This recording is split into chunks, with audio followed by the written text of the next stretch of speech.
This is the future.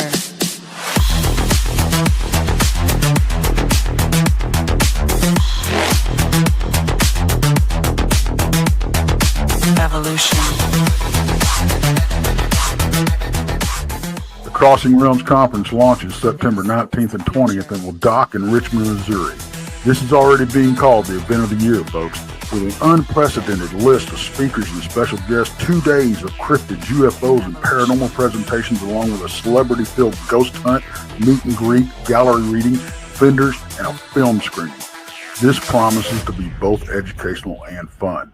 Go to Eventbrite.com to secure your tickets and vendor slots before they are all abducted. They're going fast.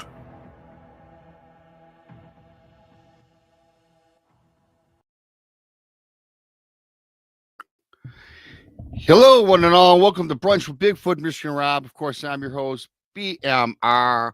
Joining me, as always, is Studio B from Tex and from Texas Front Porch. Please subscribe on YouTube, if not already. Mr. Tex Wesson. Got a great show in store for you. Dr. Dean Bertram joins us. We're going to do a little UFO deception, a couple other things tonight for you.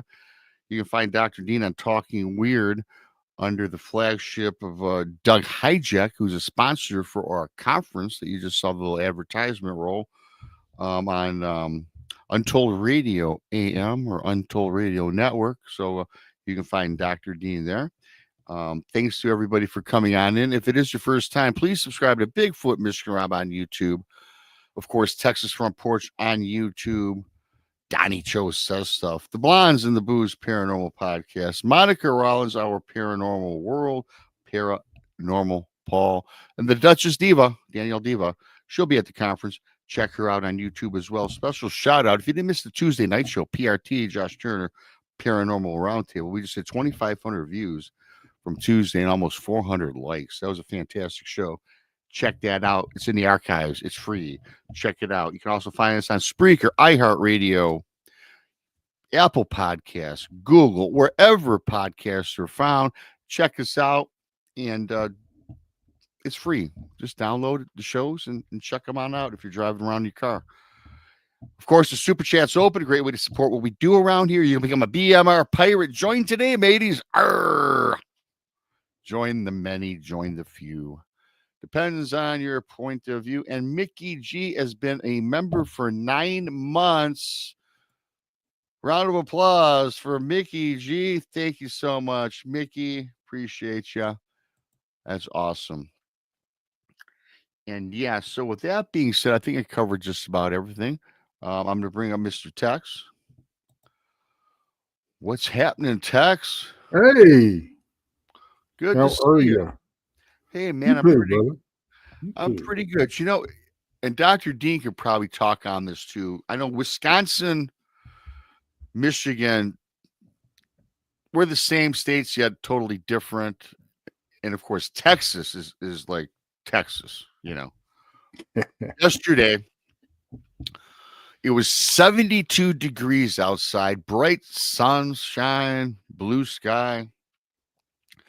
I went out to get some natural vitamin D. I spent all day out in the yard doing some stuff, you know, trying to work on getting a little color, right? And today, you know, it's Michigan. Snow is coming in, rain, sleet mixed with snow. It went from 72 degrees yesterday, and we're at a balmy 39. The Ides of March in Michigan. And there's it's just a crazy state I live in, weather-wise. Well, you know, but the thing about it is it's been a crazy weather for everybody. Yeah, that's the last couple of weeks, man, it's just been bipolar, dude. I mean, you know, you've got all these tornadoes that's been hitting all over the place, Oh, all these yeah. windstorms and dust storms, and I mean, I camped through the dust storm the other day, and man, I'll tell you what, it was something else. It's something else. And again, quick shout out for folks. I know last week Missouri got hit pretty bad. Yeah, It hit around, especially where Brandy lives, and a little around Krista's area, and it was just terrible. I think they had 24 tornadoes dropped. yeah, Missouri, Arkansas, right up along that beltway. Michigan doesn't get a lot of tornadoes. We have them. I don't think they really touch the ground. They're suspended in the air. I don't know. I guess we're protected by the Great Lakes. It's unusual. Ohio, just south of me, gets a lot more than Michigan.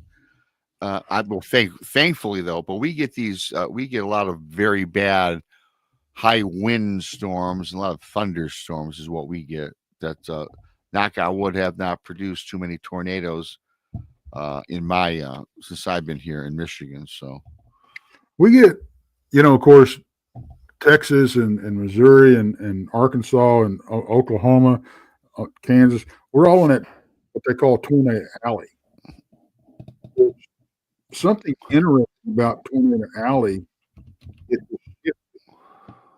and it does that due to like El Nino, that type of thing. Gulf Stream, when the Gulf Stream shifts, the Tornado Alley shifts. So, I know Kentucky's been hitting hard. Alabama got popped. It's just been crazy here lately. But yeah, and you're right. The entire United States, for that matter, everybody experiences this weird weather. I don't know what it is. I know climate change, this, that, and the other.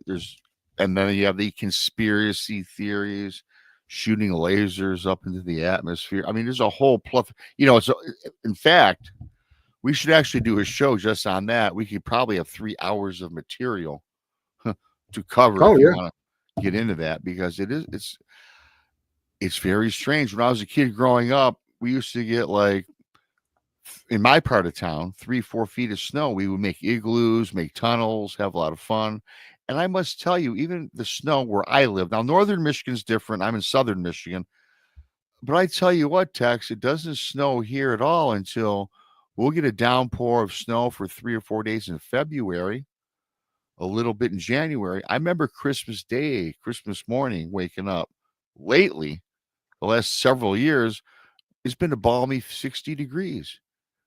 And it just don't feel like Christmas, like it used to in the past. It's just so weird. Well,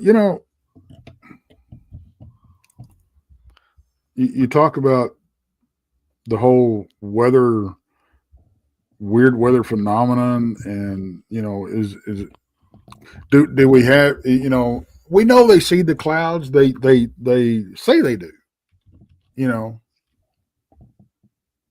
and people can believe what they want about climate change, whether we're responsible or not, whether the cows are farting and they're responsible, whatever.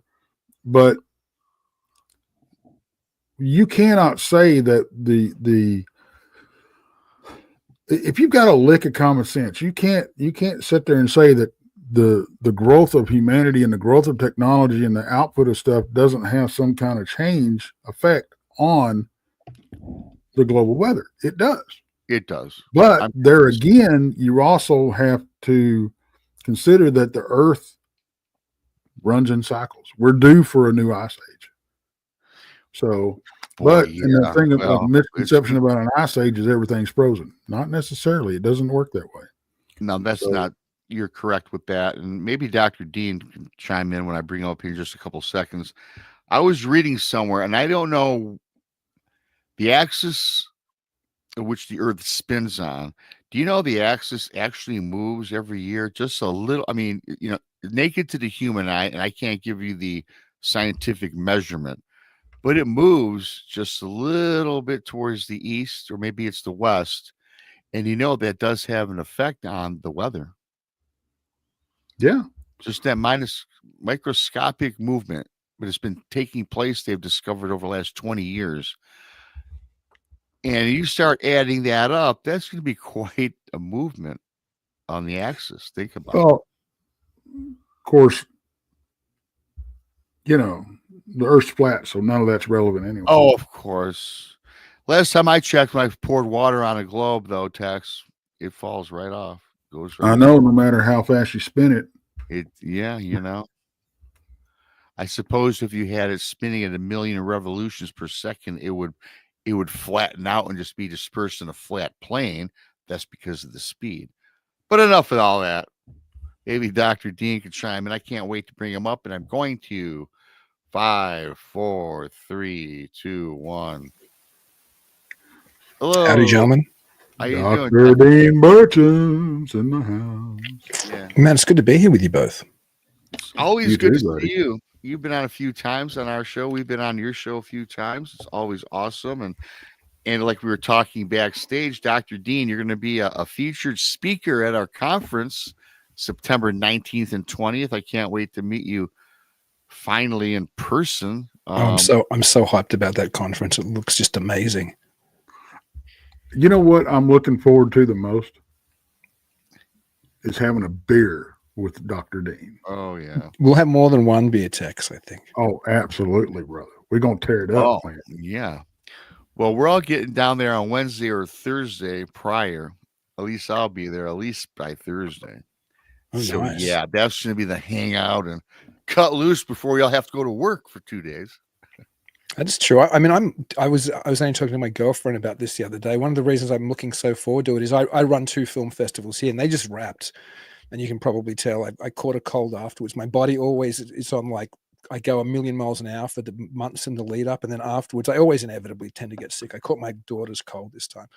But when you run an event like you guys are, it's just work the whole time. When you're like whether a featured filmmaker or a featured speaker, you get to go in, you get to just do your presentation, your speech, and the rest of the time, man, you just get to hang and relax with the other filmmakers or presenters. And I'm looking more forward to this than my own festivals because I could have a good time.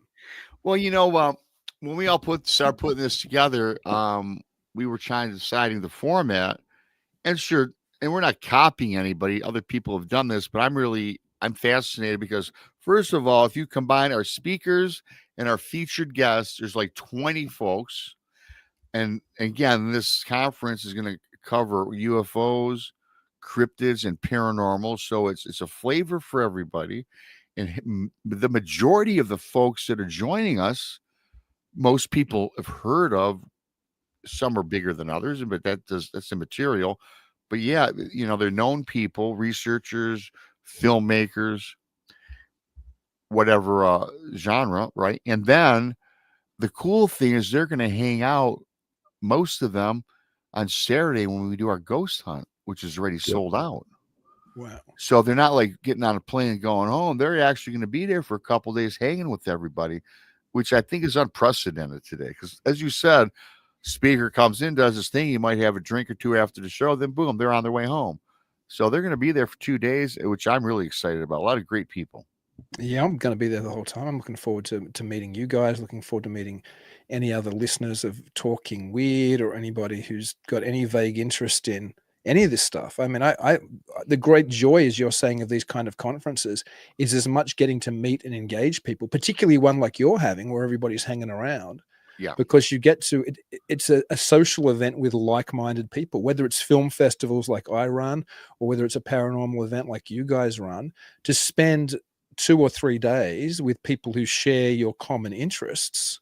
I mean, there's nothing better on the planet than that, particularly because in our day-to-day lives, whether you're a filmmaker or whether you're a paranormal researcher or whether you're just somebody interested in this stuff, most of your friends and family and work colleagues aren't as invested in these type of things as you are. But No.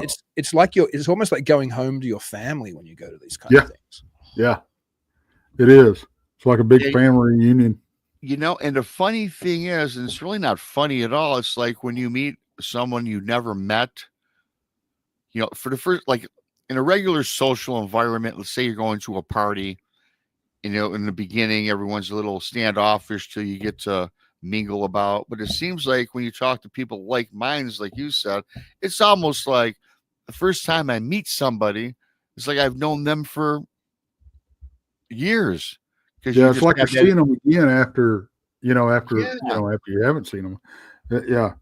It's like Absolutely. you have an immediate bond, a commonality, whatever your topic is, what you're efficient at, or whatever the case may be. It's always a good time, and And even the people in chat, you meet they a lot of become your people. best friends. Like Yeah, literally, so many of my best friends on the planet are because I've run film festivals, and yeah, that's what my primary interest in.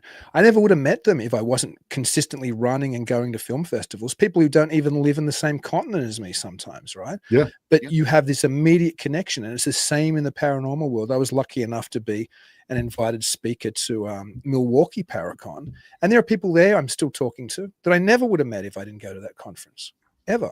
Oh, yeah. And I'm always kind of like, I always smile about this. Now, of course, growing up throughout my whole life, I have my best buddy Brian and best girlfriend Sandy. I've known them all since high school. We've grown up together. We lived 4 blocks away, solid friends. And when I got involved with this, I can honestly tell you some of my best friends now are like Tex and the girls, the blondes, and people we just like we've known each other for years, and they're way atop of the food chain as far as solid friendships go. And then even people we've had on the shows, I've met many people that today we talk with regularly on the phone, that have been guests, that are like more friends. It's just that commonality, that bond. And I think it is, and we can always bitch about all the influx with all the communities, and I get it, it runs rampant. But when you come across people that you're like-minded with, it makes that kind of dissipate, right? It makes it all more worth having the friendships that you delve in this genre. Yeah, folks should really come into your conference. It's even worth driving in if your state's away. Like I'm in Wisconsin and I'm driving in, but people really should come to it who are regular viewers of your show or of my show, or even if you're just tuning in now and this is your thing. If Bigfoot and UFOs and cryptids or any of these things, paranormal is your thing, it'll literally change your social life. It's changed mine over the years. I'm so much richer for engaging with people who share my ideas and some of my beliefs. And so, yeah, it's so worth going. It's literally life-changing going to these kind of things. Socially life-changing anyway. Yeah, no, it's very cool. I'm very happy, and I'm more enriched today than I was, 8 years ago, or however long I've been doing this. All right. Well, and not only that, when you it gives you, I think it takes it up to another level. If you've had experiences, to actually be able to sit down face to face and talk to somebody that has, had the same or very much similar experiences that you have had, because you can't talk about it at home. You can't sit down face to face, but what I see a lot in these conferences is you'll see people pairing off, or you'll see people in small groups, and they're all comparing their experiences and everything, and they're comparing notes. And you talk about some great conversations. The only thing I can liken it to is when we go out in the field and we take a group with us, is a campfire chat. Because you talk about some great conversations and some great information that's shared, some opinions that are thrown back and forth. Man, it is that's like it's unbelievable the way that works. Absolutely. So, Dr. Dean, you're talking about the film festival. You've got we want to talk about that a little bit. You got a film out there, eh? Documentary. I can talk about this until the cows come home. Yeah, promote it and let us know a little bit about it. I'm very fortunate that you guys have had me on in the past a couple times to talk about it, because my obsession for the last 2+ years of my life has been two human beings who both passed now. They both passed within a couple of years of each other in the mid to late 70s, and that's Raymond A. Palmer and Richard Shaver. And Ray Palmer was the editor of a magazine called Amazing Stories, which was America's major science fiction magazine in the 1940s. And it became America's major science fiction magazine because when Raymond Palmer was hired to be the editor, he drove the magazine from financial ruin to this incredibly circulatory figure of about 135,000, which was an amazing circulation for a magazine then. But he drove it even higher when he received a letter from somebody called Richard Shaver, who claimed to have discovered an ancient alphabet which predated all other alphabets. And if you understood that alphabet, you could pretty much dissect any sentence, at least in the English language. And the alphabet was really just ours. It was just A to Z, but every letter, according to Shaver, had a meaning. So you could understand every word in the English language by understanding the meaning of every letter in that word. And when Raymond Palmer published that letter in Amazing Stories, a lot of people said it was kookery and nutbag, and just madness. But other people used the alphabet, and they realized they could dissect words, and it made sense. Richard Shaver's letter that Raymond Palmer published. So Raymond Palmer knew he was onto a good thing, and he contacted Richard Shaver and asked, do you have any other manuscripts or anything else? And Richard Shaver sent Raymond Palmer this manuscript called A Warning to Future Man, which essentially laid out this bizarre cosmology. I shouldn't say bizarre, because who knows, it might be the truth. It might be closer to the truth than any of us realize, that in pre-diluvial times, before the flood, there was an advanced civilization on the planet made up of people called the Atlans and the Titans. And they essentially lived forever, or close to forever. And because they lived so long, they became very big. They became gigantic. But they realized that the sun's rays, there was poison in them, and it was killing them slowly. Something had changed with the sun. So they built these incredible underground caverns, this cave world beneath the surface of the earth, to try to escape from the sun's rays. But the sun's poisons, I guess, seeping through the dirt and through water that trickled down there, eventually contaminated the underground world as well. So the Atlans and the Titans decided to flee the planet on spaceships and go deep into, interstellar space to escape the poisons of the sun. But they left behind people that Richard Shaver referred to as a group, because there were three different types of people in this group, called the abandoned Deros. They'd been left behind. And the three different groups were the Dero, who, using Richard Shaver's original alphabet, D meant detrimental and Ro meant robot. And robot in the language didn't mean like we think of a mechanical R2-D2 or C3PO or, any robots of science fiction lore. Ro just meant that you were controlled by specific desires or specific ideas. And so D meant detrimental and Ro meant controlled by specific ideas. So the Dero were controlled by nasty ideas. All they wanted to do was rape and murder and pillage and hurt people and cause all kinds of trouble. And one of the reasons they became the Dero was the poisons of the sun, which the Atlans and the Titans had escaped. But the Atlans and the Titans had also left behind in the cavern world incredible technology that could do all kinds of things. We'll get to the flying saucer part in a minute, because we're going to be talking about that tonight. But some of the technology could beam thoughts into other people's minds on the surface world, or you could read people's minds. You could send rays that could destroy things on the surface world. You also had rays called, and this is, I'll try to keep it relatively family friendly. There were rays that encouraged or made you sexually aroused, called stim rays. And obviously, if you can plug yourself into a system where you're constantly enjoying yourself, that's what the Dero did. But if you use it too much, it can obviously be problematic. And you also needed to clean the filters on these machines, and the Dero didn't know how, so eventually they became radioactive and poisoned, so the Dero degenerated in these terrible beings. There was also a group, that's the first group. The second group are called the Tero.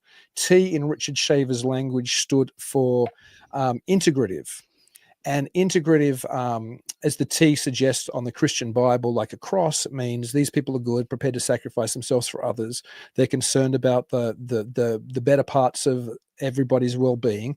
And Ro again means robot or controlled by one idea. So they were controlled by ideas that were good ideas. They were in the minority, however, and the Dero were in the majority. So the Tero would try to stop the Dero, but it was always kind of, they were on their back foot, always overwhelmed. The other type were us, essentially, the people who stayed on the surface world, whose life was even shorter than the Deros and the Teros, or at least had the protection of the cavern world.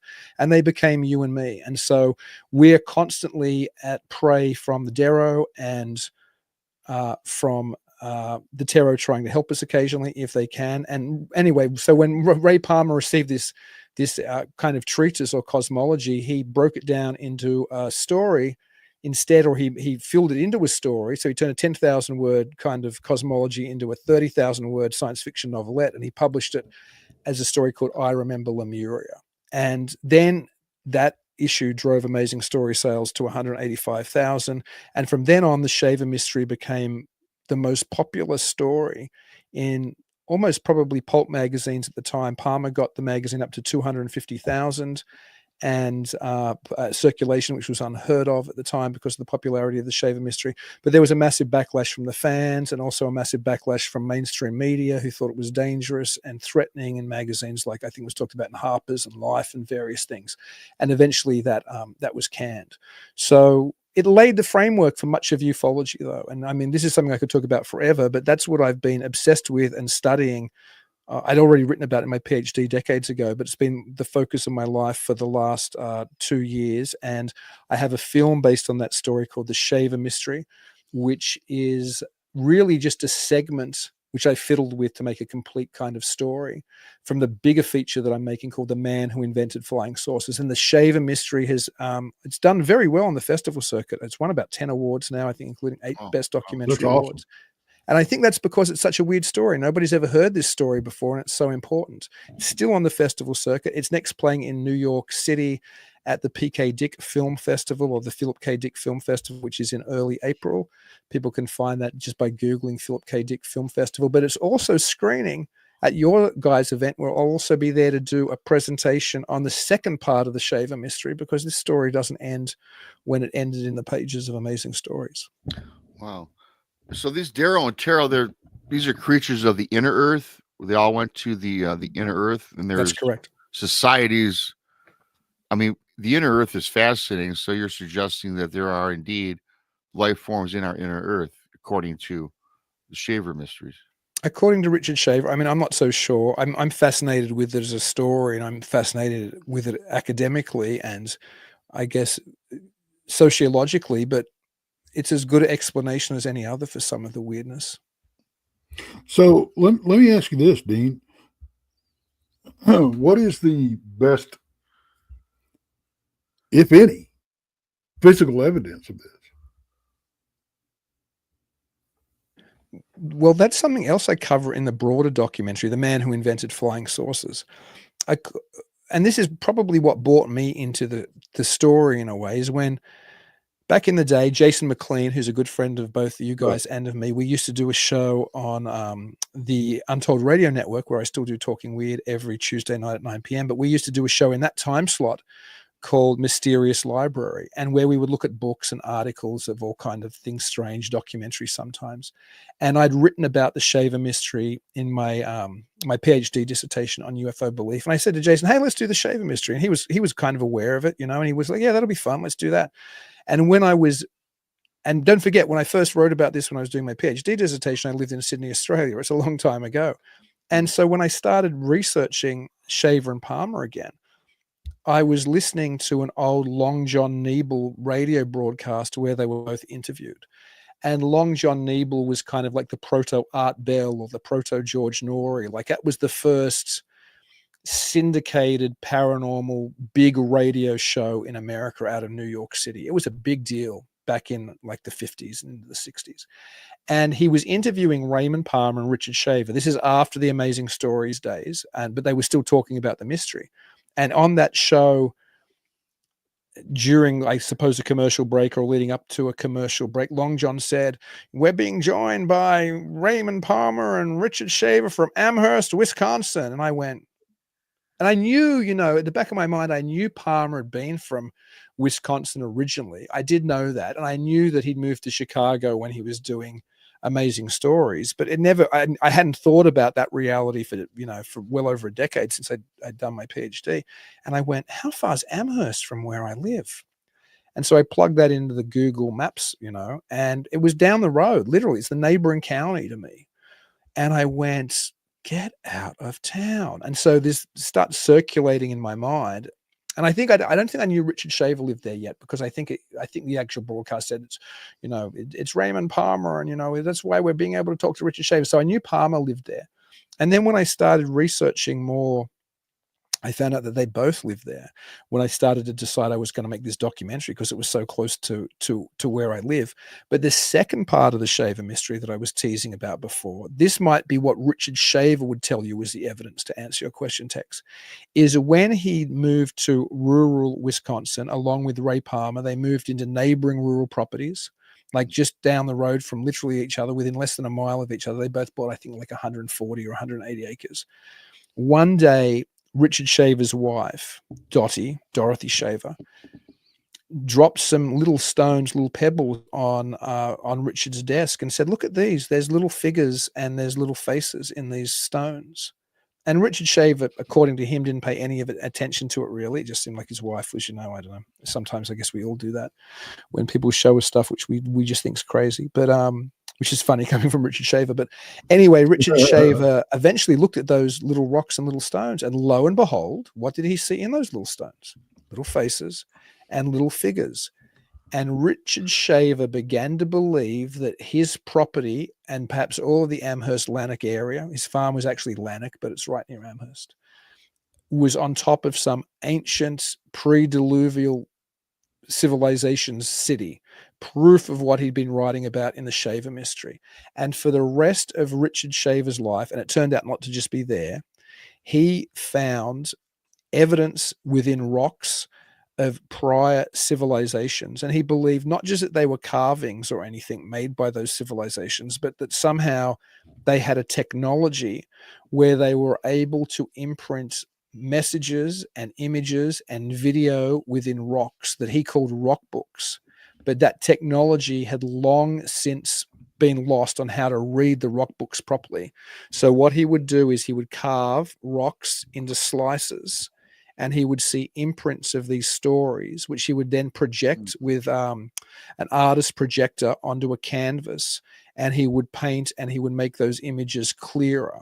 And those images are filled with all kinds of strangeness, multiple figures, multiple faces, multiple very, very, very strange things. And Richard would say that the reason sometimes these images have so many faces is because it might be the same face, but because I can't decode the rock books properly because the technology's gone, it's imprinting multiple times. A great example, which a good friend of mine, Brian Emmerich, who I've become friends with since I started the film, he's the world's major collector of Shaver artwork and Shaver ephemera. He owns most of it. There's a famous picture of a dancer, a woman dancing with 3 legs. And according to Richard Shaver, as Brian Emmerich told me, and it's also written about in the book The Secret World, which was by Ray Palmer and Richard Shaver towards the end of their lives, is the reason there were 3 legs is because he'd cut through this material and he'd only been, and it had shown movement of the figure, but it looked like there were 3 legs instead of just 2. Now, I'll finish the story and I'll throw it back to you guys, but this is the fascinating denouement. It's a long story, so I'll make it very short, but Richard Shaver eventually fled Amherst, Wisconsin, and some kind of scandal, which wasn't even his fault. And he ended up in Summit, Arkansas, where I've also been in the documentary. And in Summit, Arkansas, he was out prospecting for rock books, as he would do, and he'd already found a rock book which, according to him, was functional. It still had energy. It worked like an AI system. It projected an intelligence which appeared in the form of what we would almost think as a UFO occupant from Contact D type days, and this beautiful type figure that let him access the thought records of Lemuria, that ancient pre-diluvial civilization that he'd written about. And so he essentially had a functioning rock book, but he was still out prospecting for rock books. And on the hills of Summit, where I went and filmed for the documentary, and he said, and all of a sudden, an incredible silence fell over the land, and he couldn't hear any bugs, any wind, nothing. And it was like a glass jar had dropped around him, and he passed out into unconsciousness. And when he awoke, He was back where he hadn't been for decades in the cavern world, and the Darrow had kidnapped him again as they had in the past. And they wanted that functioning rock book back, and they threatened him, and they threatened his wife, Dorothy, and they threatened to tell Dorothy how he behaved when they hit him with the stingrays that night. And I can't go into the details in case this is a family show, but and this was all published posthumously as well. And so he went back to when they released him to the surface world. He went back and he got that rock, and the rock book, the functioning rock book, and he returned it to the hillside for the Darrow to take. So according to Richard Shaver, yes, to answer your question, Tex, in a very long, blown out way, there was proof of this civilization, and he'd had it throughout his later life. I find this fascinating that the story is untold in these rocks, in the shavings of the rocks. And you're talking about alphabet systems and language systems. And this was what? Was this the onset of that then? I think Shaver was already certain about there having been this pre-diluvial civilization because he'd experienced it. But Dorothy's initial discovery of those rocks on their property in Lanark, and then his ongoing obsession for the next 20 plus years of his life until he passed, to him was proof. And that's what he did afterwards. Like literally for 20 years, all Richard Shaver did was dig up rocks, cut rocks open, and try to present this not as artwork, although it was artwork. And now the great irony is, during his time in those last 20 years, Richard Shaver was all but forgotten. 30 years after Amazing Stories, but there were still hardcore fans who would visit him and such. But for the most part, culturally, he was all but forgotten. But since he's died, he's now considered a great outsider artist, like somebody who makes incredible art without, being from, an artistic background. Although he did take some art classes when he was in college, but he's celebrated now. Like they've had gallery showings of Richard Shaver's artwork in New York and in LA. It's just do you have some of this stuff in your book and your documentaries and stuff like that, the pictures of this stuff? I sure do. In fact, I can, because you guys are my close friends, I can send you some of the clips that I've only uploaded on private links for producers and the like. If you're interested in seeing them, I can send them to you. But in the feature documentary, there's a wonderful 15-minute segment when I went to spend time with Brian Emmerich in New York, where he holds the world's largest collection of Shaver artwork. I have some of Shaver's rocks. I have some of which I was able to obtain when I was in Summit, Arkansas. Oh, I went to Summit, Arkansas with my girlfriend and with two of our daughters, and I didn't know what I was going to be able to get when I went there. I knew I was going to be able to film at Shaver's grave because I had already had permission from the city that owns the grave site, but I had no idea if I was going to be able to film at Shaver's famous rock cottage in Summit, because I couldn't get a hold of anybody till I was there, and I didn't know if I'd be able to meet anybody who even knew Richard Shaver. But I was very fortunate in a number of ways. Summit was very kind to me and pointed me at the person who owned the house and rented it, so I could shoot at Richard's house. And there was still, in the garden there were still offcuts of his rock cuttings. And then I went to a senior center just to see, because Shaver's been gone for a long time now, and they let me go there and ask at the senior center during a lunchtime, did anybody here know Richard Shaver? And this one little lady's already smiling while I'm saying it, nodding her head. And she happened to be the people who bought Richard Shaver's property after Richard Shaver had passed. Her mother had originally, I think, or her father, her family had anyway. And she still had some of Richard Shaver's rocks, as well as, and this I have it all now, which is lovely, as well as the license plate from Richard Shaver's Wisconsin car when he had fled to Summit, Arkansas. And his Wisconsin license plate, she still had, because he'd hammered it to he'd always been fond of his property in Wisconsin. He'd hammered it to his wall in the shed on his property. So I was able to acquire all of those from her. So I have original Richard Shaver rock cuttings where he would cut them, his rock books essentially. And I also have that original license plate.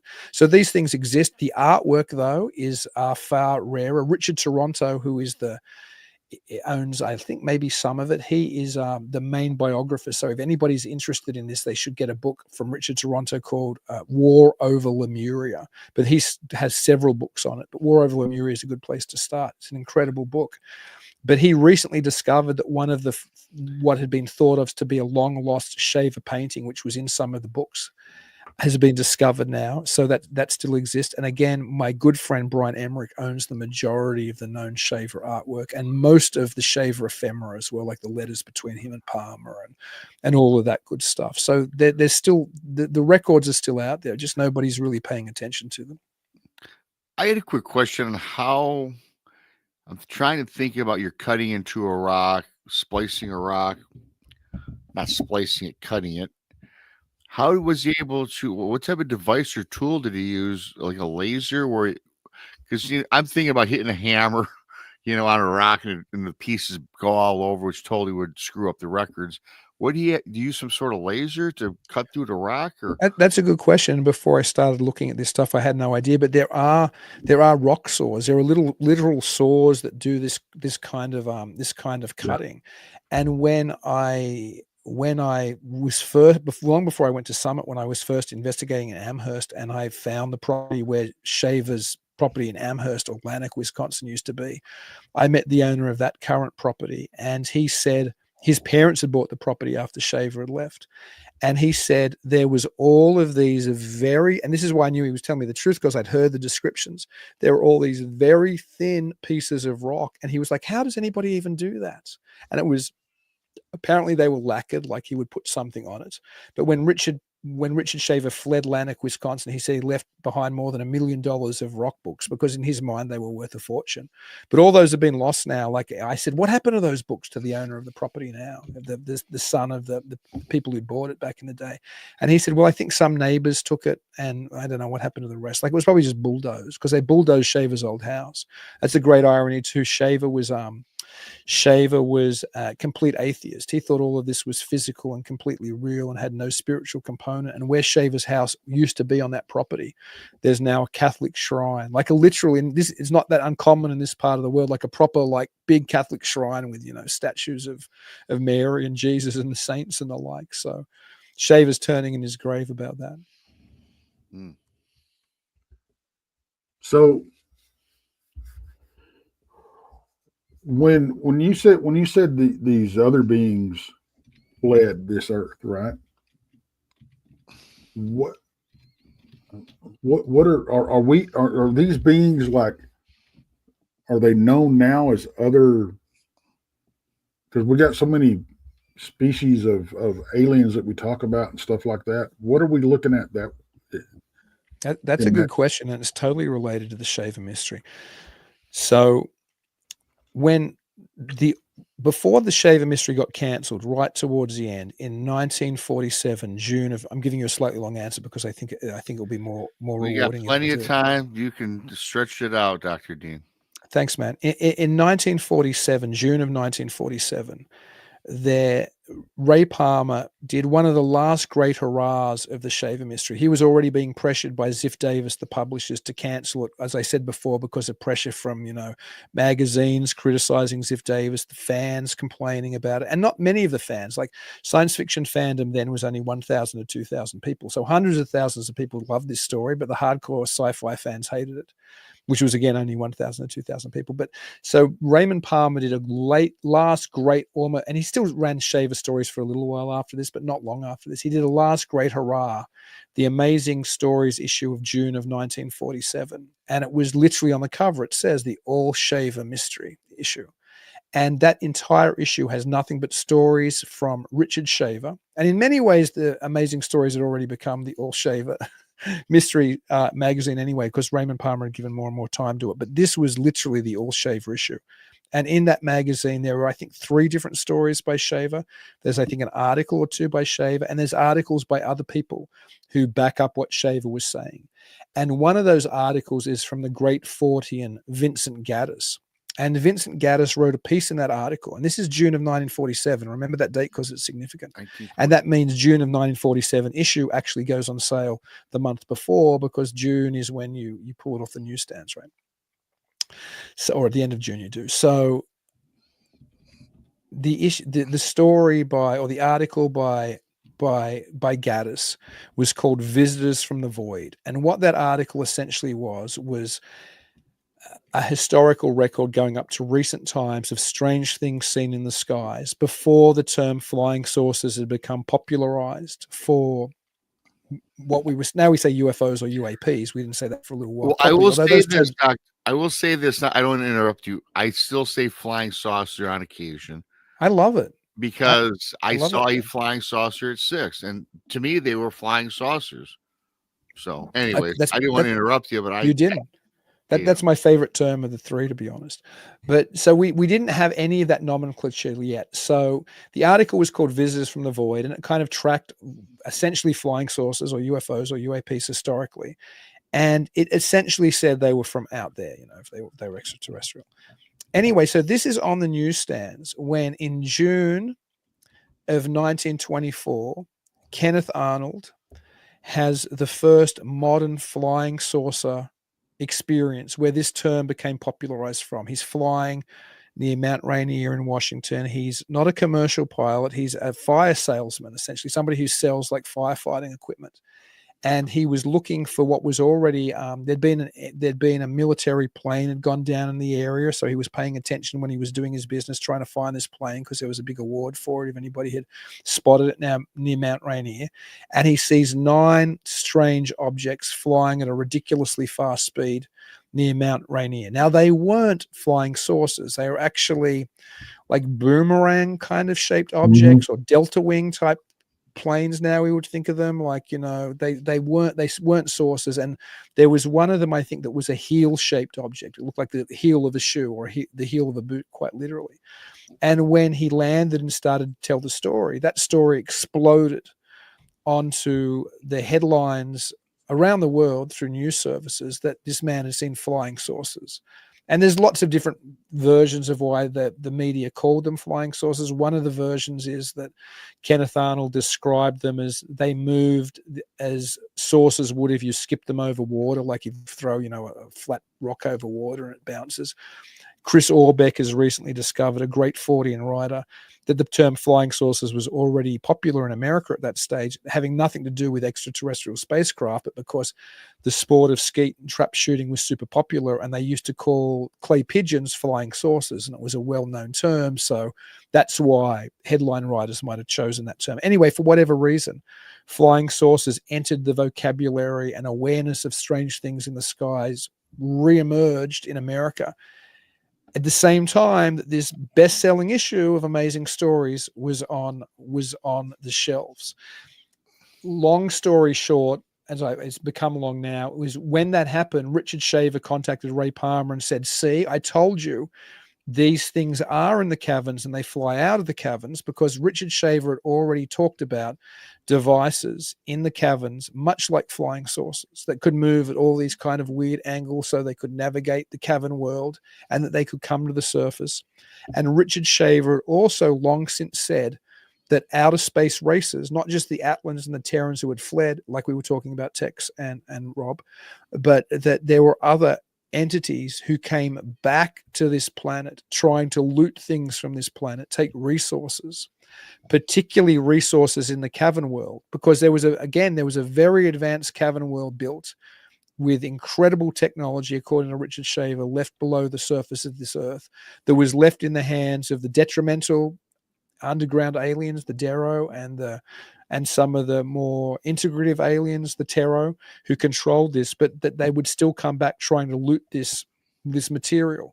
And so these people who had gone out into space, or outer space, still came back, as did other alien races. This was part of the Shaver mystery already, again before Kenneth Arnold had his story, and this is what, or had his experience, and this is why John Keel, who most of your listeners might know best as the author of the Mothman Prophecies, but John Keel in the 1970s said Ray Palmer was the man who invented flying saucers, and that's the title I stole from Keel for the feature documentary, because Ray Palmer and Richard Shaver, they were really the men who had invented flying saucers rather than just the man, had laid everything out on the table at the very cusp of Kenneth Arnold's first sighting.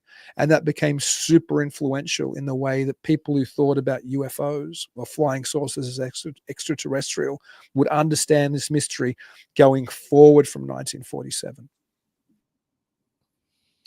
So, what do you think about the reverse engineering that we've taken, or do you think that we've taken designs? Because that Delta wing thing that you're talking about, you know, we got the whole flying wing that we had and everything. That's kind of hard to dismiss. I mean, I'm in two minds about a lot of this stuff, and everything I'm saying is totally speculative. Like I don't have a really heavy dog in this fight at all, other than I'm fascinated with it. But I do know that there was Nazi technology. I think they were called the Horton brothers, or it was the Horton technology in Nazi Germany, who were working on fixed wing, delta wing type craft during World War II. And there's a theory which has been posited by a number of people, including, I think, Nick Redfern, that some of this technology might have been Nazi technology, and some of what happened with the supposed crash at Roswell was actually us testing advanced German technology. Because certainly after World War II, we'd brought in all of these German scientists, including many aviation scientists, under Operation Paperclip. Operation Paperclip was essentially the idea that Truman, who was the president, said we're not going to, give any leniency to any Nazis or take them in, but the defense forces or the intelligence agencies here at the time, the OSS, I guess, and whatever the military equivalents were cognizant that there was great advances made by the Nazis. So they would supposedly do something along the lines of put a paperclip on the file and pass it down the chain of command, and people would understand we've got to bring these guys in. And so all of these Nazis who legally shouldn't have been here were brought in, including people who had all kinds of really advanced technological knowledge and experience. So there's a theory, and I'm not saying I believe it or not, but there's a theory that some of this stuff might have been that advanced technology being tested by us, including what was seen by Kenneth Arnold, including what might have been the basis of the crash at Roswell. I think there are more perhaps mundane explanations for things like the crash at Roswell, but just to throw that out there, there's a potential that some of this technology already existed in things that we captured from the Nazis. And to be honest, I don't know. Could it have been an extraterrestrial crash? Maybe. I tend to lean towards a more prosaic explanation, but who knows? Tex brought up I find this guy fascinating. I like your take on this. So we've never spoken about this, about the reverse engineering. Bob Lazar, what's your take on that? I mean, I've seen him on Joe Rogan. Which was a fantastic show, by the way. I tend to believe he's telling the truth. I mean, Lazar is such a complicated fish, and the Bob Lazar documentary is great. If nobody's seen it, that came out recently. Rogan interview is great.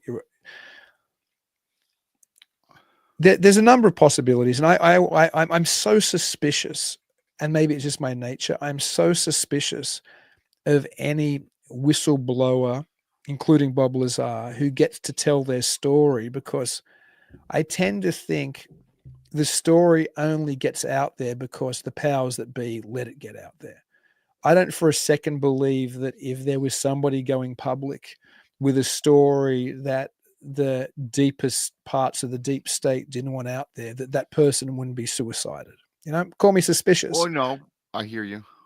So I suspect that when those type of stories are released or announced or leaked, or however we want to talk about it, and we could talk about all kinds of stories, I suspect that there's a couple of, it might be as mundane as Bob Lazar is just hoaxing, although there's certain elements of the story that seem to think he knew more than he should if he was just hoaxing. And then it becomes a question, was Bob Lazar just let go? Did they just let him go and do this story? Because there's no doubt when he first did those interviews for George Knapp, when he appeared as the mysterious Dennis in silhouette for George Knapp's TV show back in the 80s, that they wouldn't instantly have, the high command or whoever was running the whole program at Area 51 or Dreamland wouldn't have known instantly That's Bob Lazar, let's get him, right?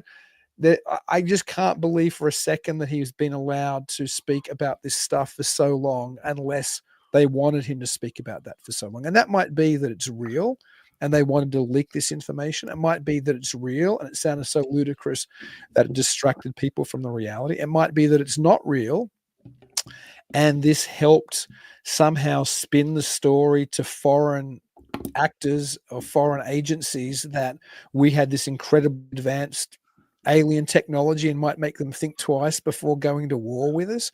Or it might be that Bob Lazar himself was part of a setup where they showed him things because they wanted him to announce these stories. There's a fascinating little tale Bob Lazar tells, and he's told it in various different ways, but it's a tale he talks about where he might have seen an alien when he was in Area 51.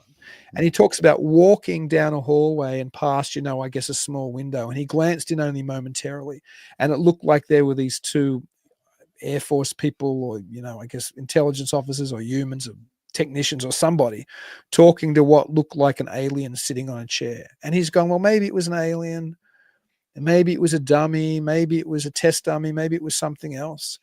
And that kind of sounds to me like almost, and even like Lazar might have mentioned it, maybe he was being set up to see that stuff, So maybe they wound Bob Lazar up and let him go.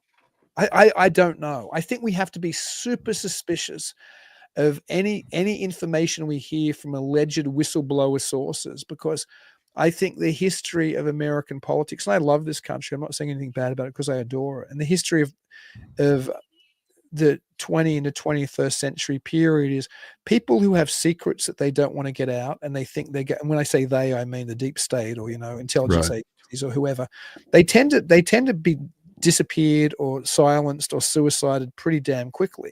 Bob Lazar's had a pretty long run of being able to talk about this stuff, and that only makes me think, for whatever reason, true or not true, or back engineered ET technology or not, for whatever reason he's been allowed. So take that as you will. I don't know the reality of what happened to Bob Lazar or what he was involved in, but I'm fairly certain he's been allowed to say what he said.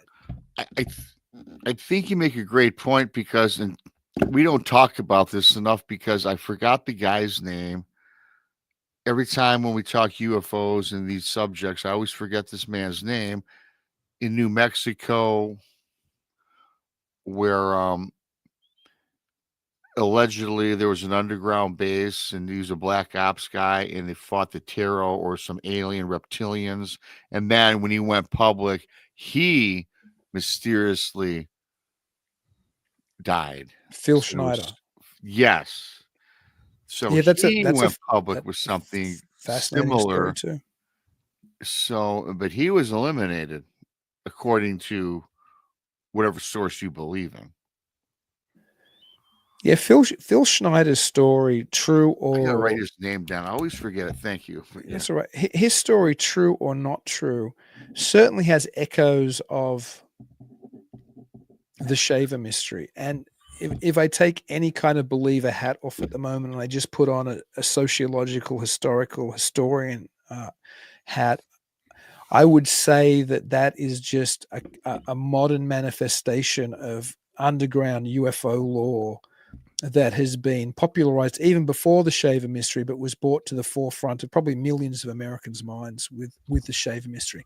That said, something strange happened to Phil Schneider. And there's a great documentary, I think it's called Underground or The Underground or something, which follows Schneider's story. And yeah, Schneider was saying that he was some type of engineer and he was working on, making some base in the Dulce area. And when he went underground, he got lowered down into the pit, and down there he saw 3, I think, gray extraterrestrials, 1 tall one, two shorter ones.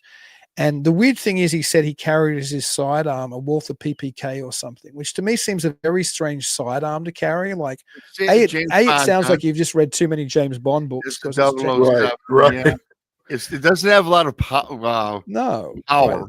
A 380 or something. But as a sidearm, it's a weird choice. Like a sidearm would be, at least then probably, I don't know, America had probably moved to like the 9mm Beretta, but I was probably on the cusp even then of still having, 45 ACP 1911 or something. But to have a sidearm, as wonderful as the Walther PPK is, it's a pocket pistol. It's not a sidearm. You don't have it. So Right. Imagine Phil Schneider being laid into this pit. He's supposedly wearing hazmat type outfit, and he's got a handgun on his belt. So even that part of the, I don't know, of the whole story, for some reason, that rings really weird to me. But according to him anyway, he saw these aliens, he started to shoot on them. One of them hit him with some ray that disemboweled him or something. And in fairness, he'd had some hideous accident, which had, impacted him for the rest of his life. And then a Green Beret behind him opened up with whatever, submachine gun he'd been carrying and killed the aliens and took Schneider back up to the surface. And Schneider toured America, not just on the paranormal circuit, but he toured on the like prepper circuit, or then what would have been the survivalist circuit, the I suppose the right-wing militia circuit almost. And he told this story of this long ongoing tale of aliens having a kind of a treaty with the US government, which went sour, and battling underneath underneath Dulce for, resources or whatever else. And so, but yeah, we're right. The end of the story is Schneider dies in very suspicious circumstances. And it seems, I know we, again, at family show, perhaps, so I don't want to go into the gruesome details, but it seems like he may have been bumped off. Maybe. So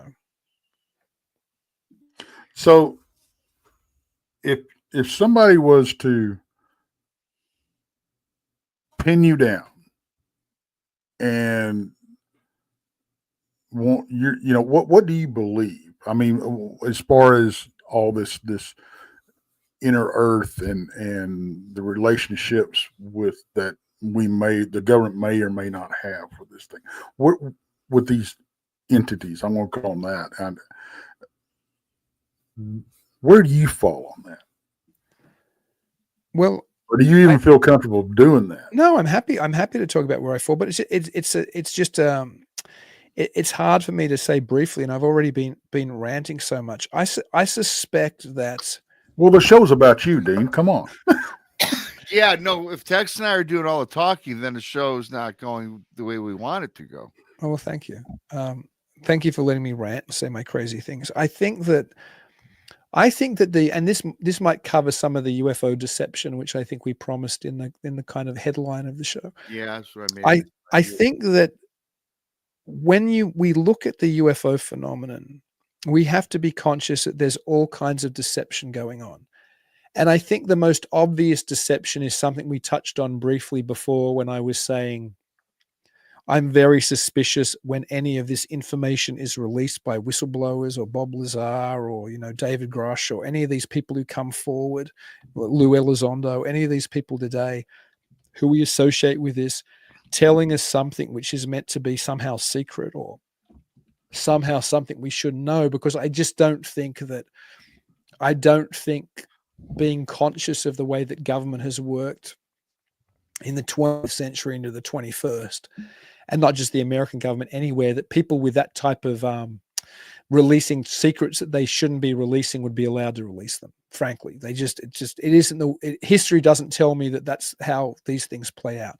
So I think we need to be suspicious of anything that we're told by a whistleblower or in a congressional hearing or anybody who supposedly worked in a secret government location or whatever.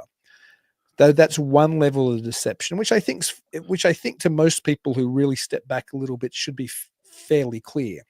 To me, what fascinates me with the UFO phenomenon, and this is only answering your question in a roundabout way, is that I think the phenomenon itself is inherently deceptive. And I often use this kind of, allegory, which might help. So I'll use it again now. If you're a little kid and you're playing in your front lawn back in the 70s or whenever we were all little kids, right? And this creeper van pulls up, and out of the creeper van window comes this man dressed as a clown in all these rainbowy, harlequiny kind of colors and says, "Hey kid, I've got puppies and candy in the back of my truck, and I've got kitties and puppies, and we're all going to jump in. You can jump in, and we're all driving to my home in Disneyland, and we're going to have this amazing party. Come, it's going to be fun." Now, if you were a little kid and you believed what Funbo the clown said, let's call him Funbo, and you got in that creeper van and drove away with Funbo, that would be a pretty terrible mistake that you made as a child. And hopefully your parents had warned you not to get into vehicles with strangers, however they presented. And I was almost abducted as a child, and I wasn't, thankfully. Oh, I ran wow. away screaming. And it wasn't Funbo. It was something far more sedate. But they clearly were trying to abduct me. Me and a little girl I was waiting with for a school bus. But my parents had always told me, run. If anybody tries to get you to get in their car, run. Right. So I'm very conscious of it. But if a little child had been abducted in that capacity, let's say a little boy, and he was later, after whatever trauma he'd suffered, was released and went back to his parents and told them that Funbo the clown from Disneyland had abducted him and done terrible things to him, the parents wouldn't probably really think it was a man called Funbo who lived in Disneyland. And they certainly, if they told the police wouldn't think it was Funbo who lived in Disneyland. But even if we pull it back a bit, imagine even in a local park, there's some man Funbo dressed in his clown costume, wandering around to kids, just talking to them about living in Disneyland and how much fun it is and just being creepy, but nobody's abducted. If those kids told their parents and the parents told the cops wouldn't go to Disneyland looking for somebody called Funbo the clown to question him. They would realize that that exterior that was being presented to the child was not the reality of who the person underneath the Funbo the clown mask was. And perhaps to understand this even better, we can look at a story, or another analogy that Jacques Vallée talked about. And Jacques Vallée is one of the greatest ufologists ever. And Vallée suggested that when we experience the UFO phenomenon, what we're looking at might just be a result of the phenomenon, or a result of the technology of the phenomenon, or whatever the phenomenon actually is. What we're seeing in front of us might be like when we all go into a cinema and sit down and watch a movie, and we're captivated by the surround sound and the gorgeous, impressive images cast in front of us on the screen. But the technology responsible for what we're experiencing is behind us, out of sight, in the dark, in the projection booth. But we're also mesmerized by what we're seeing, that's what we remember the experience being. We don't talk about how wonderful the projection was. We talk about how cool the story was, right? And more interestingly, if that audience walked out and another audience walked in and they changed the movie they were showing in that cinema, one audience might walk out and go, it was the scariest movie I've ever seen. It was terrifying and horrifying. And that might have been because they were playing, I don't know, the latest Halloween movie. And the next audience, it might have been the latest, rom-com. And they might walk out and go, that was the funniest, most romantic movie I've ever seen. But none of them are talking about the technology that's responsible for that. And so maybe something like that is behind not just the UFO phenomenon. And this is just an allegory or an analogy of the potential of what's causing what we're seeing. But maybe it's not even just the UFO phenomenon. Maybe it's the Bigfoot phenomenon. Maybe it's if you see your great deceased aunt in the back of the family mansion, or maybe it's you see the Blessed Virgin Mary somewhere, or maybe it's if you see fairies. Maybe what we're seeing isn't the actual phenomenon, it's what the phenomenon is presenting to us.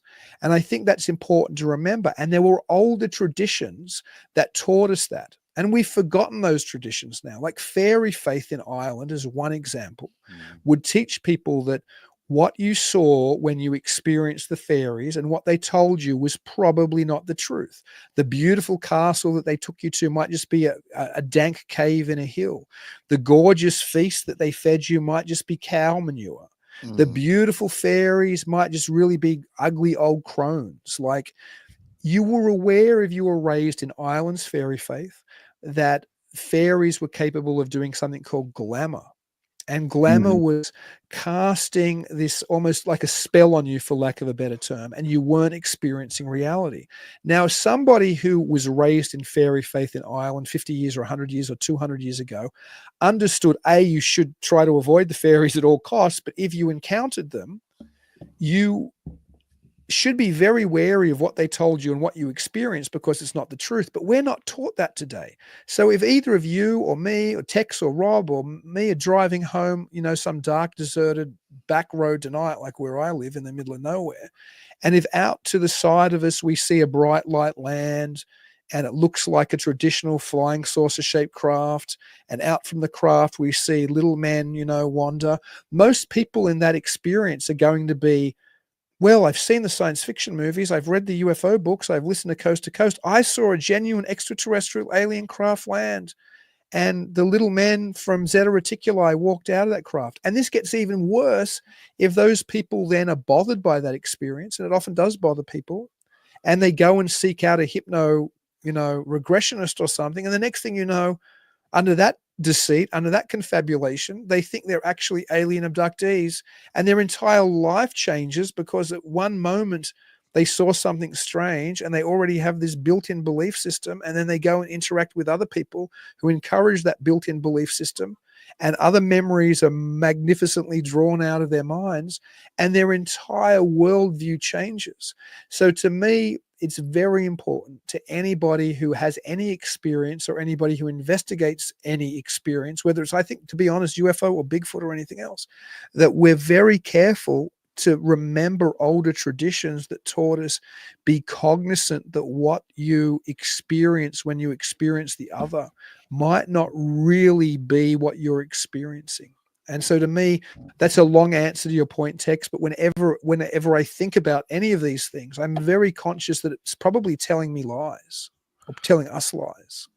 Well, before Tex chimes in, you're right up Tex's alley, because Tex has kind of said what you've said in a different way many times about when you're out there investigating whatever it is it really what we perceive it to be?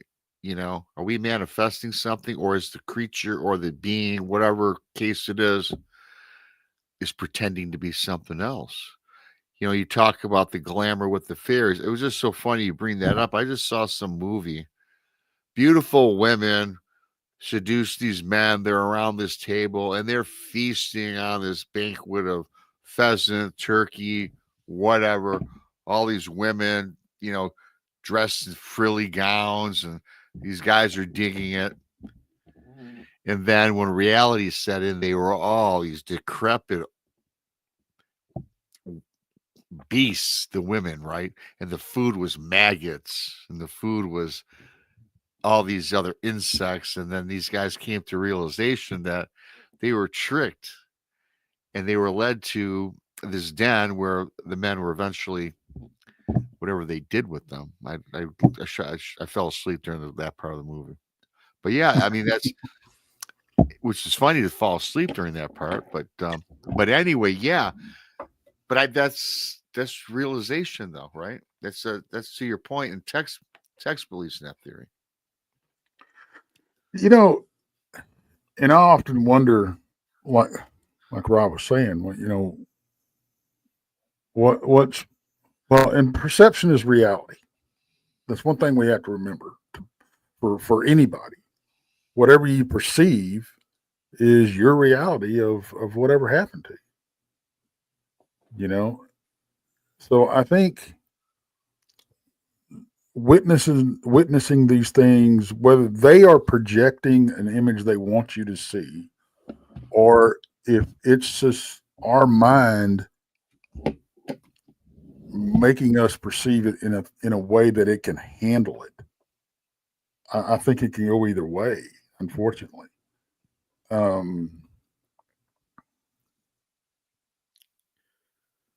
mean, I recently had some encounters that I'm trying to get my mind wrapped around. I don't know what I saw.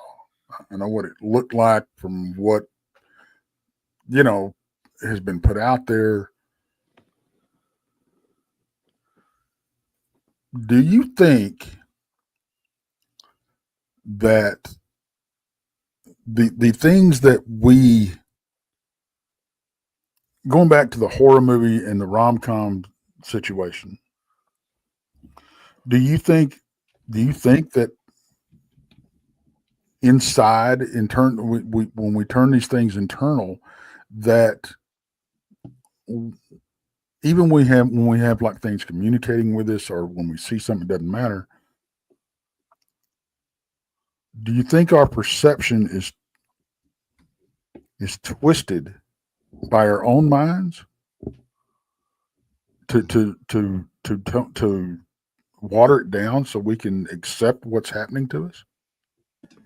That's a great question, and you guys are so switched on, even presenting that kind of position. There's a great piece by Greg Bishop in the late Robbie Graham's collection of essays. He had a number of people write pieces for him called UFOs Reframing the Debate. And Greg Bishop, we were talking about government cover-up and deception before. He wrote a wonderful book called Project Beta, which is about the Paul Benowitz affair, and that explains so much of modern ufology. It's definitely worth reading. This piece is a little bit different in UFOs Reframing the Debate, but he talked about this co-creation theory which he posited, and other people have suggested similar things, including Valet and Keel and a number of other writers, but Bishop puts it quite succinctly, and that's the idea that we're probably bringing to the table something within this experience as well.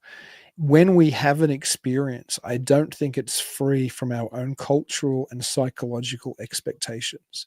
And I say that as somebody who's an historian who's tracked the phenomenon, because you can see that the phenomenon seems to keep pace with what is culturally expected of it. So if you go back to 1897, for just as an example, we could do many, but when there was what was called the Great Airship Flap at the time, when this heavier than aircraft was flying above America on the cusp of heavier than aircraft flying, and people were seeing this great weird dirigible with wings, and they were encountering the pilots, and sometimes the pilots were from, were an inventor from San Francisco, or sometimes they were an inventor from Europe, and occasionally they were even extraterrestrials. But the technology seemed to keep pace with what we had the expectation of being when we looked to the skies and saw something strange then. If you flash forward another 50 years to a world which has been impregnated by ideas of science fiction from people like Raymond Palmer and the Shaver Mysteries, as well as a bunch of other science fiction stories. And then you even punch into the 50s, where alien invasion movies start becoming prominent, and then you can't even tell what's influencing what. Is the alien invasion movies being influenced by the flying saucer reports, or the flying saucer reports being influenced by the alien invasion movies, or is it a little bit of both? And I think it's probably a little bit of both. That what we're experiencing seems to be connected to what our expectations are of the phenomenon. I know both of you guys probably talk about Bigfoot almost more than anything else, although I'm glad that you talk about other things like UFOs as well. But you see that even in Bigfoot reports. Like if somebody, and at a very simple level, this isn't even a weird level, like, the manifestation of something changing its shape or appearance. If somebody is in the woods and a rock is thrown at them from the tree line, then that was Bigfoot. Right. But there are rocks being thrown and dropped on houses and weird things in poltergeist lore and in paranormal lore as well, for example. That's true. So it becomes a question of, there are those obvious things where the expectation is we're told that Bigfoot throw rocks. So if a rock's thrown at me from the wood line, it must be a Bigfoot. That's perhaps a very clear, simple example of it. But then it becomes the more complicated co-creation, even bigger co-creation example, when if something lands today and it looks like a flying saucer with aliens in it, but when something landed back in 1897, it looked like a heavier than air dirigible with weird wings and a big cigar shaped kind of thing, and the pilots came out and they were like, I'm an inventor from San Francisco flying my craft across the there was different narratives, and they seem to fit culturally. It seems like you can't understand this phenomenon if you look at it just within one narrow time period. And we all tend to look at it within our narrow time period where we are, because it's immediate and it seems this is real. There's this kind of whole thing. Well, I know what I saw, and seeing is believing. Well, according to people like Greg Bishop and Jacques Vallée and John Keel and other, incidentally, all kinds of, psychologists who work in, the area of, interpretation of, what our senses do, maybe seeing isn't believing. Maybe there's something far more complicated going on, particularly when it comes to the anomalous. Well, and the thing about it is, when we see something, when we have these encounters, and I don't care what encounter it is, UFOs or Bigfoot or ghost or whatever, you're seeing something that you're told all your life doesn't exist. And I think everybody at a certain point goes, did I see what I just think I saw? I still do it as much as I've been out in the field, and as much strange crap as I've seen. When I see something for the first time,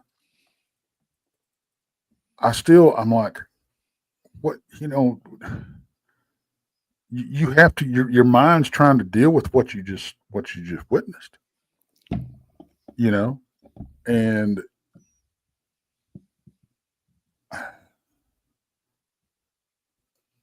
I think,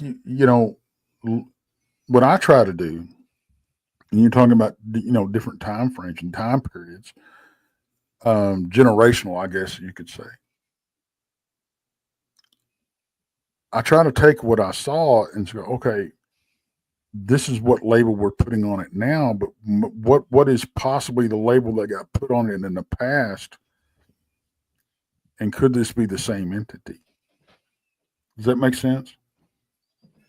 Yeah, I think it does make sense. I think many times it is the same entity, and I mean, I'm less comfortable using entity because I'm not sure what it is, and I think that was something that Vallée made. Maybe I'm trying to come up with I've tried to come up with an encompassing term. Being, or it's just so many. All the words are interchangeable. It's not like there's any. Yeah, because how do you pinpoint it? Yeah, entity. You're right, Dean. Entity puts forth it's some kind of supernatural aspect. Ghost. But I guess being would be the right. I don't know. Yeah, I don't know. I don't know either, Tex, to be honest. I have no idea. But I think that there might even be, and it could very well be an entity. It could very well be a being, but it also could be some super complicated psychological, sociological, energy exchange that we have no idea of how it works. And I think that was when Vallée's writing was at its strongest. It was that he wasn't sure, and Keel kind of changed from what it might be as well to, like, a manifestation of the super spectrum. It might just be some energy that manifests, right? Or it might be ultra terrestrials. It might be some other intelligence we don't think about. And Vallée described it slightly differently, but the idea that this might be some, process, a natural process that we just don't comprehend, or it could very well be, as you said, it could be an entity, or it could be an intelligence. Might be a word I'd be a little more comfortable with using, because it kind of implies that it mightn't just be one thing. It might be something broader and stranger and weirder. And I mean, we could go down that rabbit hole forever as well, because there's all kinds of, like a non-human intelligence or something. Yeah, I think one of the most useful things for anybody who's interested in this to read is some of the latter work by Philip K. Dick, the great science fiction writer, who, again, I'm very grateful I'm playing at a festival. The Shaver Mystery is in New York City next month, named after him. But Philip K. Dick's final books were semi-autobiographical and were about his experiences with what he thought was an intelligence, which he called at various times Valis or Zebra. And he was even unsure what these experiences were, experiences he had in his real life, and he turned into wonderful books. Valis is one of the books, which is probably the best jumping off point, but it appears in a number of his latter books. But Radio Free Albemuth is another one. But Valis is the one I would read if I was recommending anybody to it. And that is the idea that he was being contacted by some type of intelligence and he wasn't even sure what it was. And that's the great strength of it. At times, and just the initial experience is this: he's had a wisdom tooth removed and he's at home and he's ordered a painkiller from the local pharmacy who deliver. And when the delivery gal comes to his door and knocks on his door, he opens that door. And this delivery gal is wearing the old Christian symbol of the fish on her neck, and he notices the necklace. And out of that symbol on her neck, a pink ray supposedly burst out and hit Philip K. Dick, arguably the world's most important science fiction author of the 20th century. This is a real experience, by the way, at least that he said, and it hits him between the eyes. And he all of a sudden realizes that he isn't just Philip K. Dick. He's also a Gnostic Christian living in the 1st century. And that the reality around him, he can see ancient Rome, and 1970s America is just imprinted on top of that image or that reality. And that somehow all of us are living in what he called the Black Iron Prison, which for some of your listeners might start sounding similar to a Matrix type idea. And the Matrix clearly got its ideas, the Matrix films, from Philip K. Dick. And he believed there was an entity, again, that he called Valis or Zebra, sending him messages to try to wake him up. And that was what that beam was, and to help him escape this Black Iron Prison. But he was also not sure what it was. At times he thought it was 3-eyed extraterrestrials from the planet Sirius. At times he thought it was a Russian psyop.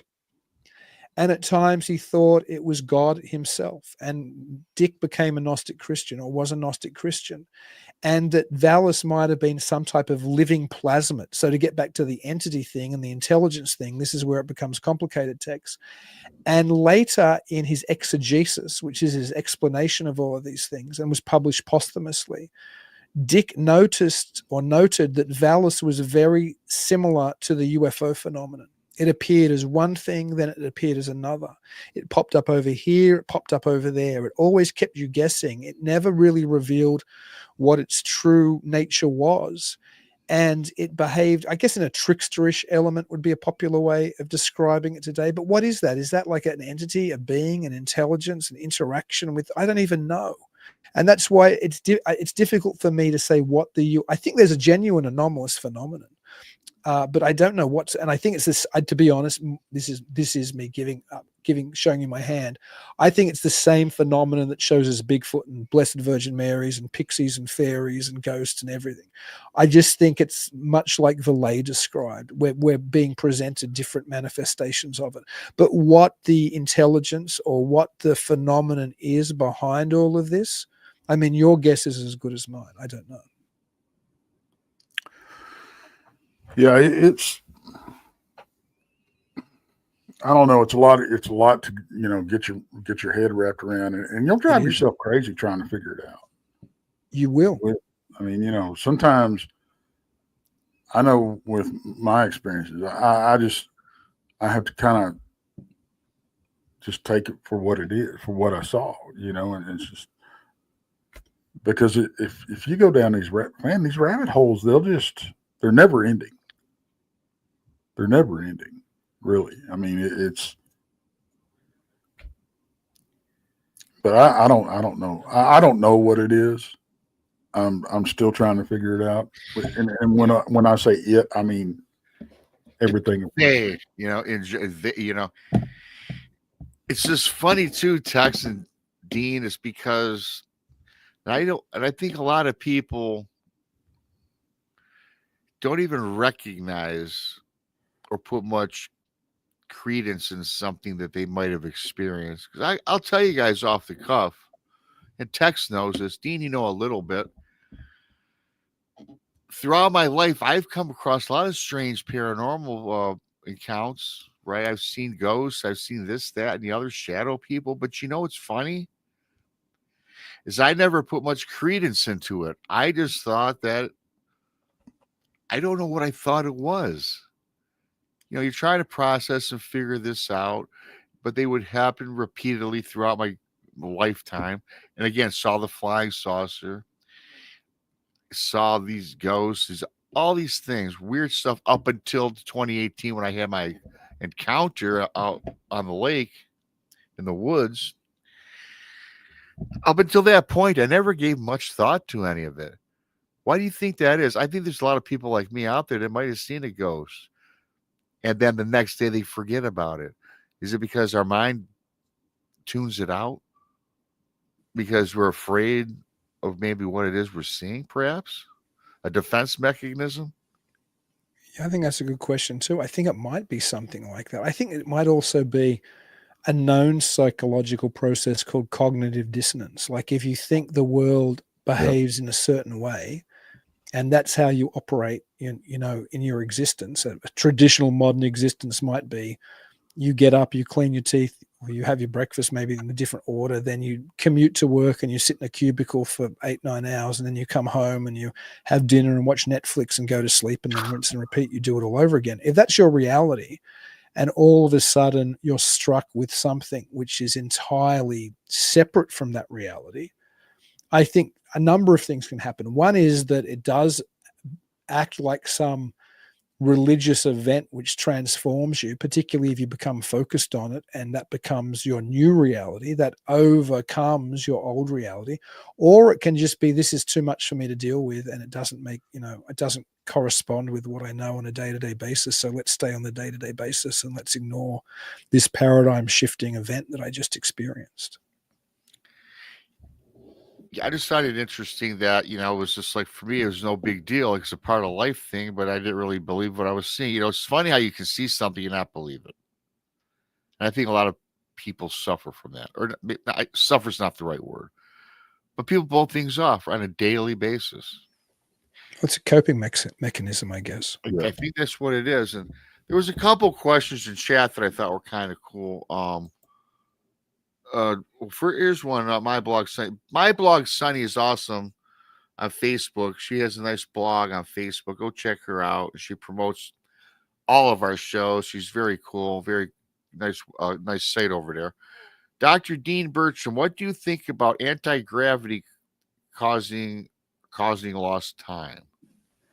Well, firstly, let me agree with you. For my blog, Sunny, she's awesome, and she shares all kinds of wonderful shows, including yours, including Talking Weird, which I am forever grateful for.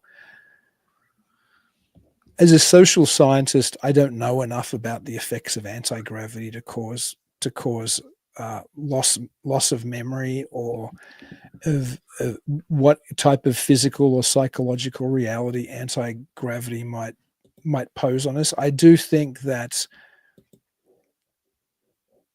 there are other things that might explain loss of memory or retrieve memory even better than the need to think there was actually a lost gravity thing. Like that, this might be part of the type of process we were talking about before, where we experience very strange things and our mind doesn't know how to deal with them. That there is this disconnect, and that sometimes these perhaps lost memories are retrieved, if they were lost memories initially, are retrieved through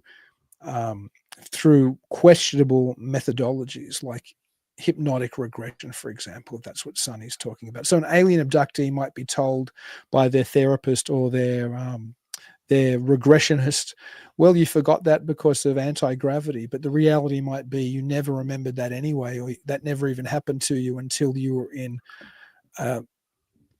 certain psychological space where you could confabulate the story to fill in that hole with your therapist anyway. So I don't know if that answers the question, but that's as close as I can get to it. Well, we can only do what we can do and what we know. And Keith, really quickly too, what's your view on Dr. Dean? Dr. Dean, what's your view on Stephen Greer's CE5? Well, I love some of Greer's stuff. There's some Greer documentaries which I think have aspects of them which are very near the truth. Some of his documentaries talk about the type of technological advances which are ours, which we then pretend are extraterrestrial. And I suspect a lot of modern things like Tic Tac videos could just be us experimenting on our own Navy pilots to see how they will react to this type of, combat stress situation where they have some anomalous vehicle that they can't understand. So I suspect Greer is probably very close to the truth, where he talks about our own black projects being behind much of modern UFO technology. On that, I can agree with Greer. Where Greer's drifts into CE5, which was part of that question, I think then that fits in with older esoteric occult traditions, which don't suggest to me at all the necessity of the contacts being extraterrestrial. So the CE5, for those of you who might not know what they are, that's a protocol developed by Dr. Stephen Greer, as your listener was just suggesting, where you can go out into the desert or wilderness area, and where you can initiate contact with extraterrestrials. Right. It's kind of building on Allen Hynek's close encounter category. So 5 is us ourselves initiating contact. That wasn't something Hynek ever suggested. But much of Greer's methodology, to me, seems very similar to older spiritualist methodologies, just recast in a modern technological form. So going out into the desert and meditating. Well, for starters, I think the Bible warned us not to go out looking for, false messiahs or things in the desert. And certainly, interestingly, George Adamski did go out to the desert, where he's a famous contactee from the 1950s, where he first had a contact with extraterrestrials. But flashing lights to get response from things in the skies, to me, sounds very much like table knocking or, table tapping or other spiritualist attempts of contacting, non-human or at least non-living human entities. So I suspect that there is something to the CE5 protocols. I also think a lot of it is probably just the type of people convincing themselves that a light in the sky is something else. But I do think there probably is something happening. But I don't necessarily think that means that Stephen Greer and people who practice CE5 are in contact with genuine extraterrestrial entities from another planet, any more than I think people who used to be caught up in the spiritualist popularity of the 19th century were really talking to dead relatives. They were talking to something, and they developed protocols to talk to something. But both of these different organizations, whether it's spiritualism or whether it's Greer's people, have an assumption that what they're talking to is ETs or what they're talking to is ghosts. And whatever they're talking to might be the same type of stuff I was mentioning a moment ago, where I'm not sure whether we can even call it an entity or an intelligence or what it is. Good point. I never even, I know this is bad, but I never really even considered the fact that it might be testing our own pilots. Never even dawned on me. I feel kind of stupid not even coming up with that. Because it's so plausible,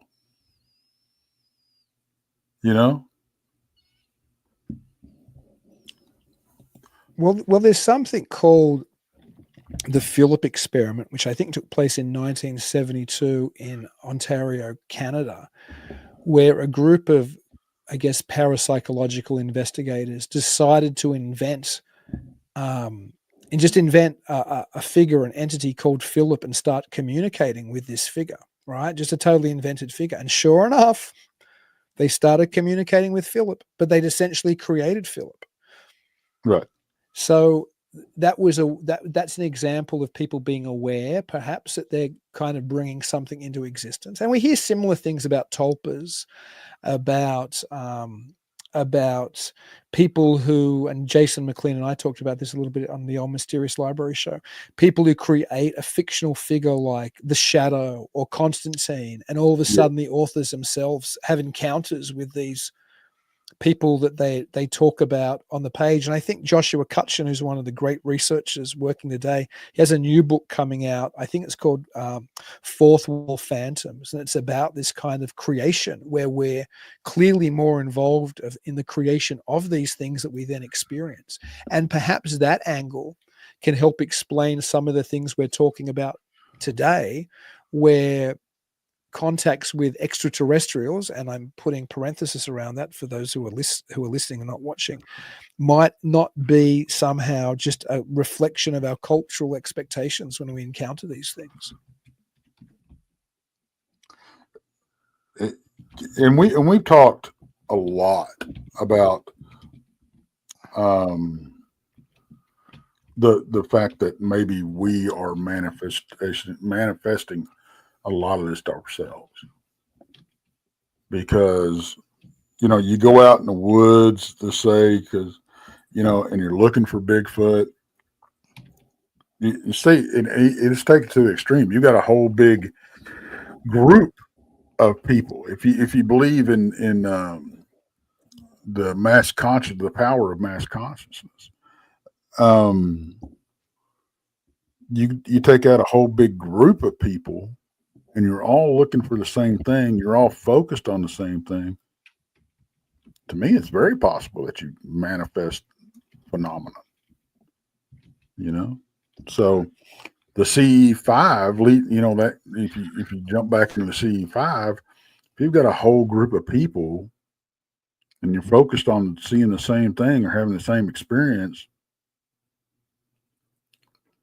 I mean, if you believe in the power of prayer, that's not much different.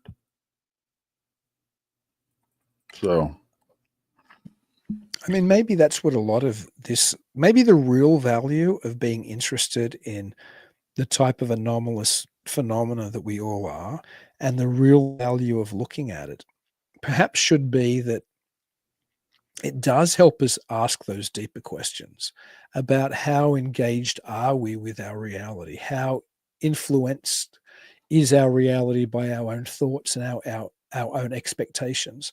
Maybe what we can learn, maybe we'll never learn anything about the reality of the phenomena itself, whether again it's Bigfoot or UFOs or Blessed Virgin Marys or ghosts or whatever. But maybe this points us to a place where we can start to ask those deeper questions about how interconnected are we with our reality. And certainly there's modern models in quantum physics and the like. And I'm not going to pretend I'm a physicist, because I'm not. And I don't think anybody can even pretend to understand this stuff. But there's certainly been plenty of scholarship which suggests that when we observe reality, we impact what we observe. And perhaps the clearest element of that in popular experience is when we experience the anomalous, and when we can track the changing shape of UFOs, for example, historically. I'll tell you what, as always, Dean, you give us so much food for thought. I mean, it's Dean always has me thinking. I like having Dean on because my job's easy. Oh yeah, absolutely. Listen, taking the information, but I do have a final. I have him on every week, man. I could just wind him up and let him go. I would just do the Dr. Dean show every Thursday. You guys are too kind.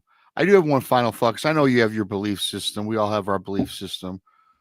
I'm not a believer in things. I know things. I've seen like a Bigfoot entity. At least that's what I call it. I seen what I suspect was UFO at 5. It was broadcast on the news later that day. Flying object, flying saucer, because it was back in the 70s over my area. So I've seen that. I guess it was a UFO. I mean, I think it was. But the fascinating about today's show, and I have to dive and do some more research into this, because the inner Earth, and again, Dean, you have your belief system.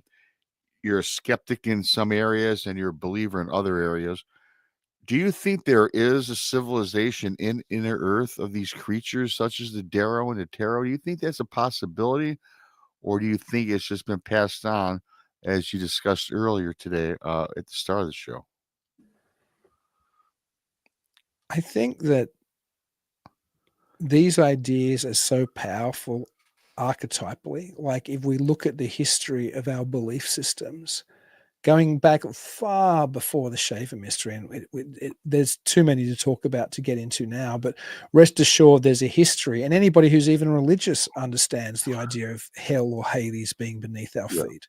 The idea of the underworld is a very potent idea. And sometimes where there's smoke, there's fire. Maybe there is something beneath our feet. Maybe, maybe a biologist who was into, biological evolution would say, well, some of this is popular because we used to, hide in caves and caverns and we had all kinds of weird experiences there.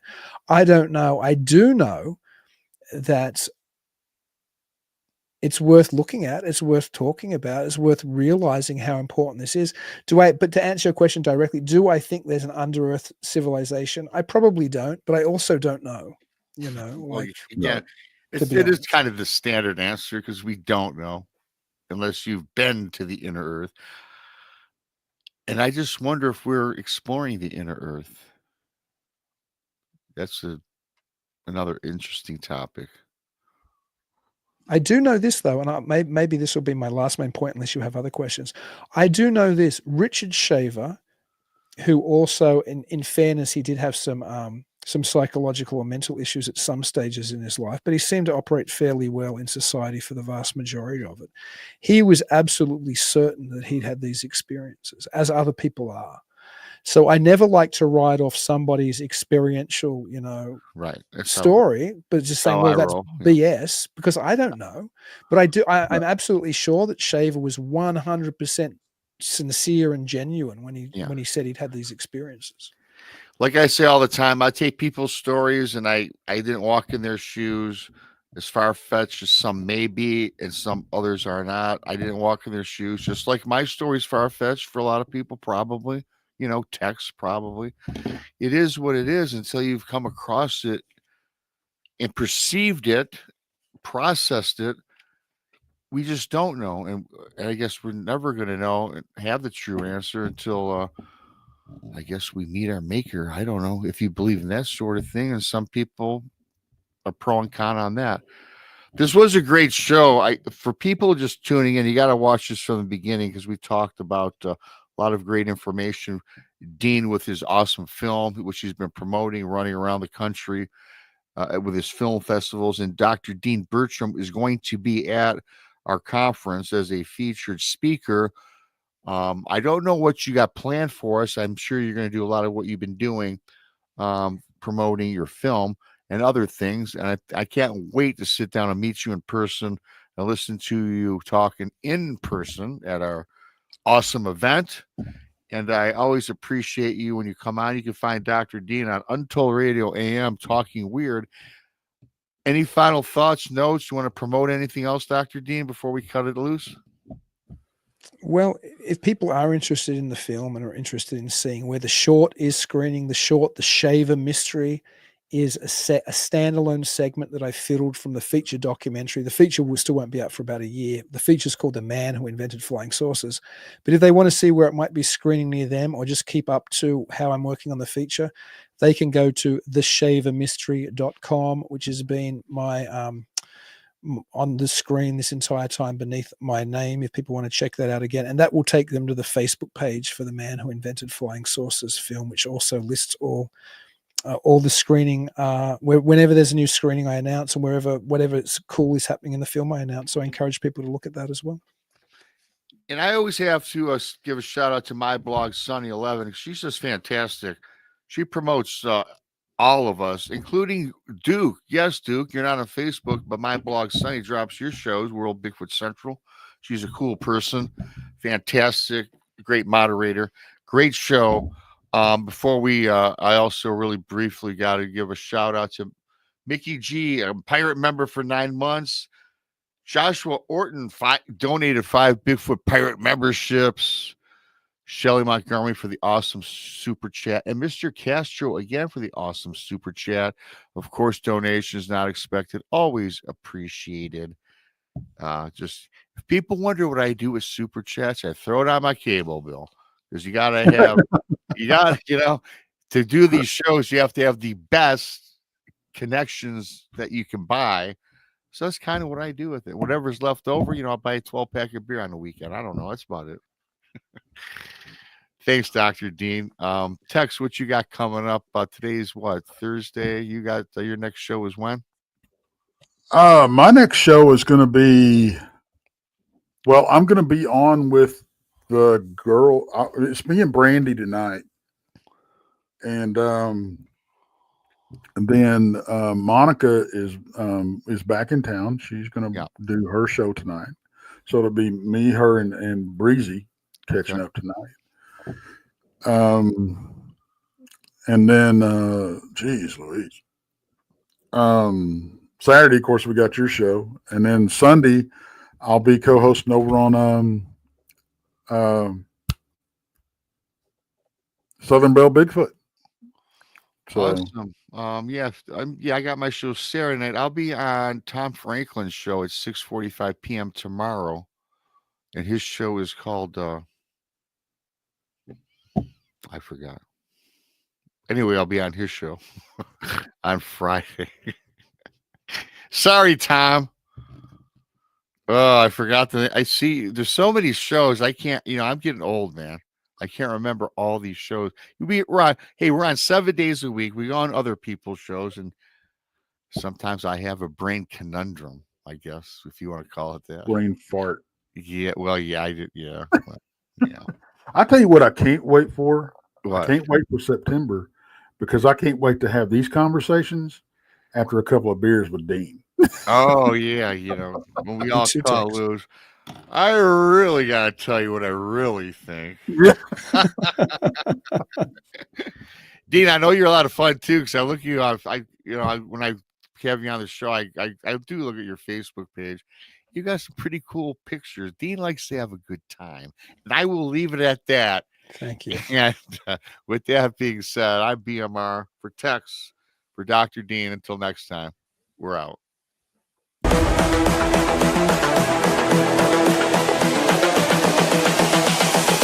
This is the future.